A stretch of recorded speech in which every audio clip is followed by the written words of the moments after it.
Carol. Please stand.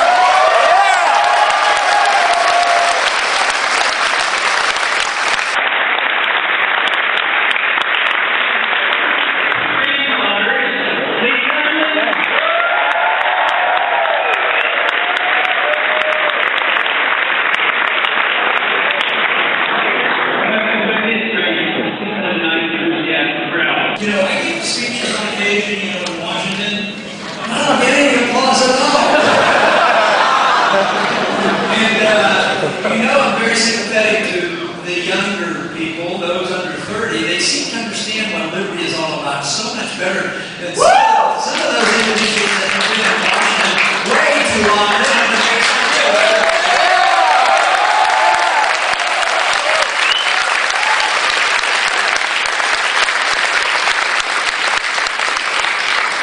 what I get encouraged a whole lot when I visit with young people or college students because I know that the future looks bright when I meet with you. So I'm enthusiastic. I hope I can encourage you because the stakes are high. The stakes are very high on what's happening. I think that's what's happening. People are coming to realize this.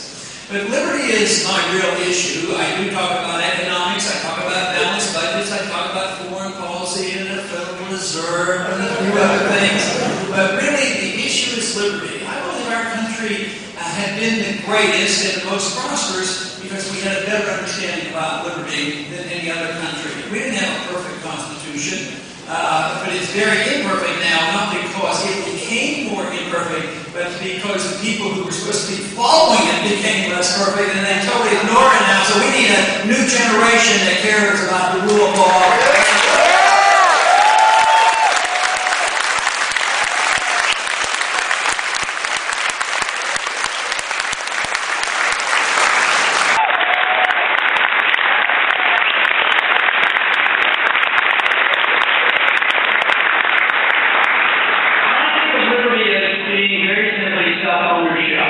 Who owns you? Who owns your life?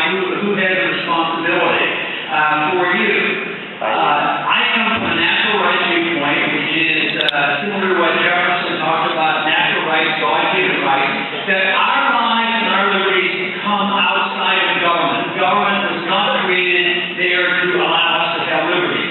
If we're going to have government, which should be limited, it should be precisely to protect those liberties that are rightfully our own.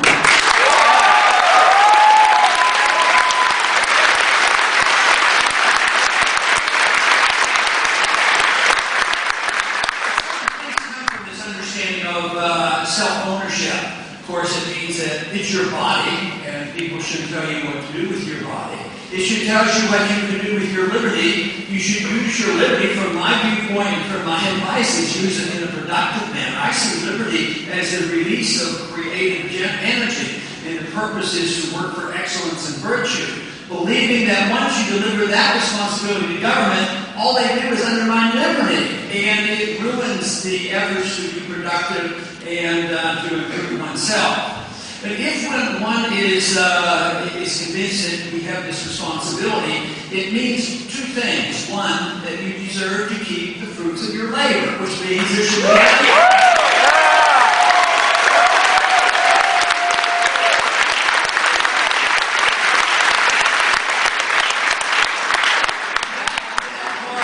is easy understood. The second half of it is not quite as easy accepted by some. But that is that if you have your right to your life, your liberty, and to your property, you also have to assume the responsibility for any bad choices you make. And you can't go to your neighbor or to your friend.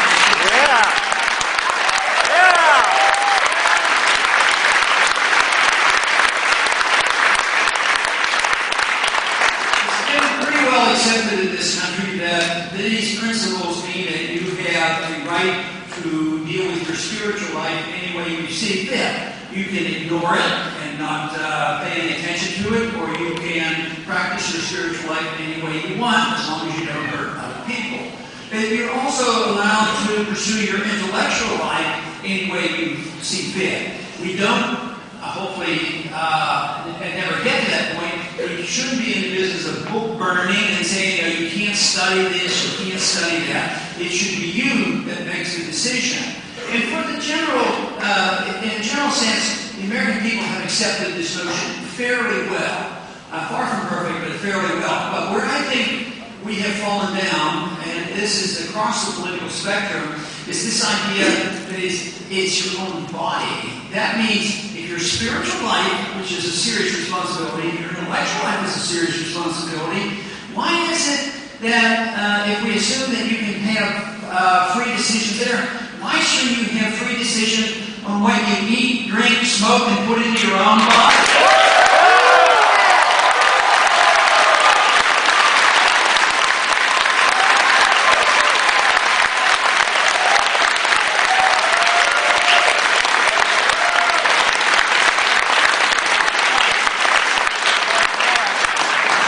Spiritually, we could argue that if you make a mistake, you have to deal with that in maybe another life. Intellectually, if you make mistakes, you have to deal with that yourself. But if you make mistakes and make a decision about what you do with your own body, you can suffer the consequences. But if you once embark on this notion, as our country has now for hundreds, 100 years essentially, that we have reneged on this, and soon the government will protect us from ourselves. A very dangerous notion. If the government assumes that its responsibility is to protect you from yourself, it has to deal with every habit you engage in. And it is impossible to do that and still have a free society. The free society is a wonderful thing because I see it as opening up the opportunities for creativity. But if we accept this notion that the government should tell us how to run our lives, the most important impractical result of this is that it destroys the productivity of all of us. It means that we will be poor. If you have this idea that we should all be free and prosperous and do what we want on our own and be responsible for ourselves, we will be prosperous. The evidence is overwhelming throughout history that the freer a society, no more prosperous is the society. And that is what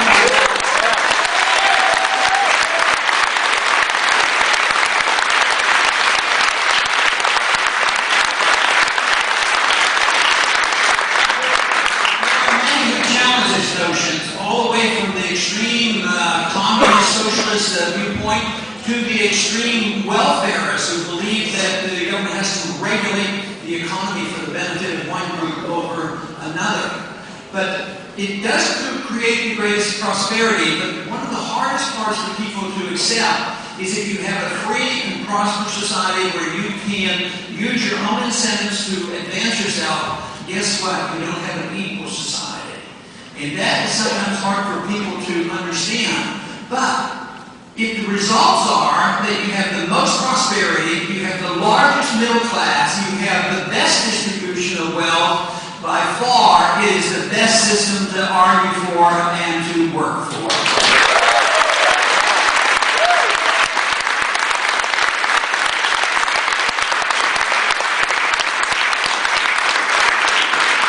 It's government's job to make everybody equal. They're capable of doing it. Right now, they're working very hard on equality.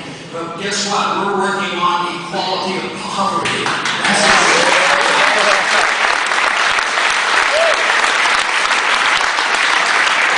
The free market Austrian School of Economics teaches that one thing, that government intervention doesn't work. It doesn't even come close to achieving what it pretends to achieve. But there's one other basic principle when it comes to monetary policy. Any society that embarks on the destruction of their currency, that is, by inflating the currency, increasing the money supply without anything behind the currency itself, and devaluing the currency, there's essentially always a transfer of wealth from the middle class and the poor to the wealthy. And just think of this today. What's the main complaint? There's a large segment who are hurting, and there's a small segment who's getting very, very wealthy.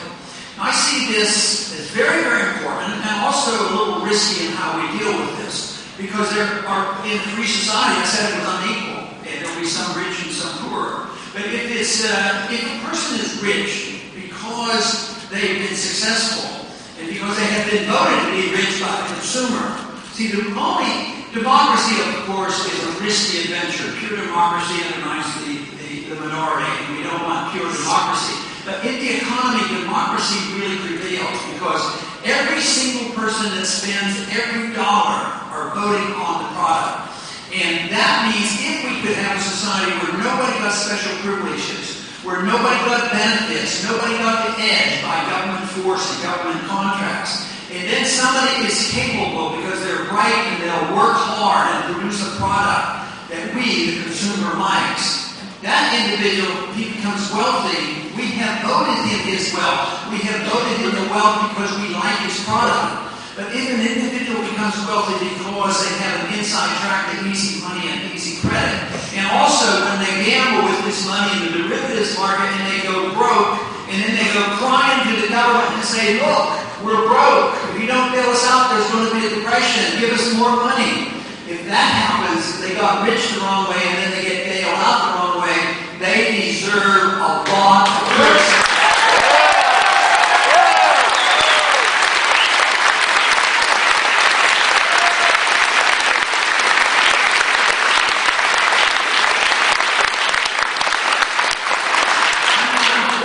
We have a lot of that's been going on for a long time. There's been everything from subsidies to special privileges and special contracts, and of course we have this whole idea about how we spend our military money. That is, enriched spending, buying weapons we don't need, enriching the military-industrial complex. That is complicated by people being talked into for patriotic reasons, and you can't resist any military spending, and then you have to endlessly fight wars if not, you're not patriotic. So in order to attack that, we also have to understand foreign policy. And the foreign policy of a free society, a society that protects your individual rights, a free society under those conditions says, we as a country have a right to defend us if we're under attack, but we have no moral authority to force ourselves on other people, and we have no moral authority.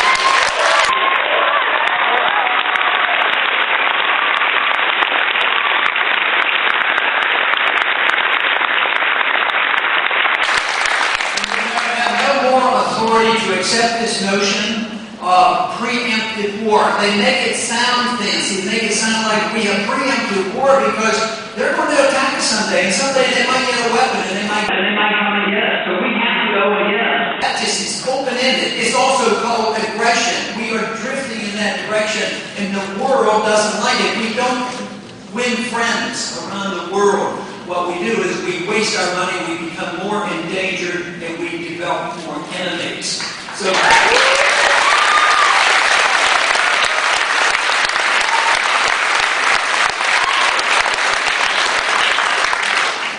we have to address the subject, and your generation will have to do it because this system won't work. I have argued for many years about a non-interventionist foreign policy, and I've always been convinced I will win this argument. We will win this argument. Our side will win. I wish they would win just by being convinced on a moral basis, on a constitutional basis, and on just practical reasons that we should be doing this.